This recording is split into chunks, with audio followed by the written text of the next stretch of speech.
इसलिए मैंने उसकी मदद करी थी। मदद आई हो? शहर में लोगों ने मरवा रहे हो और तुम और यूं कह रहे हो कि ये मैंने मदद करी है।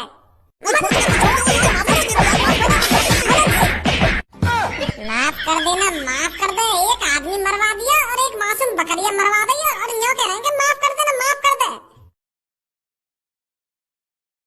मेरे शहरवासियों, अब तुम्हें बिल्कुल भी परेशान होने की जरूरत नहीं है, क्योंकि अब तुम्हारे फरिश्ते भज्जी और धनुआ बिल्कुल ठीक हो चुके हैं।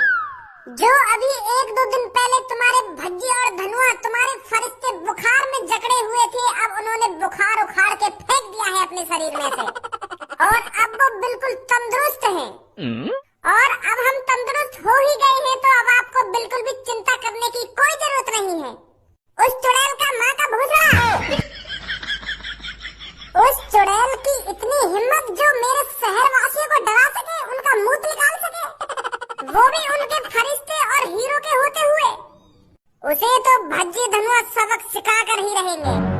उसका इतना बुरा हाल करेंगे, इतना बुरा हाल करेंगे, आगे से कोई चुड़ैल इस शहर में आने की सोचेगी भी नहीं, क्योंकि अभी उस चुड़ैल का पाला किसी गांडू से ही पड़ा है, भज्जी और धनुआ से नहीं पड़ा।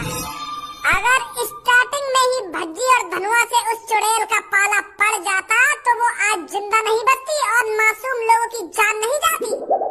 पर अब जो होना था हो गया, पर अब आपको घबराने की कोई जरूरत नहीं है। आज रात भज्जी उस चुड़ैल को पकड़कर उसे ठिकाने लगाकर तुम्हारी आंखों के सामने लाकर घेर देगा सुबह तक। मेरे शहरवासियों, अब मुद्दे पर आते हैं। हमें उस जड़ तक जाना पड़ेगा जहाँ से इस चुड़ैल की स्टार्टिंग हुई। वाह, चुड़ैल की स्टार्टिंग 1 हफ्ता पहले हुई और कहाँ पे हुई? अरे मैं क्या कहना चाह रहा हूँ, मेरी बात तो सुन लो। वो तो मुझे भी पता, 7 दिन पहले वह चुड़ैल की स्टार्टिंग हुई, 7 दिन पहले एक आदमी की मौत हुई।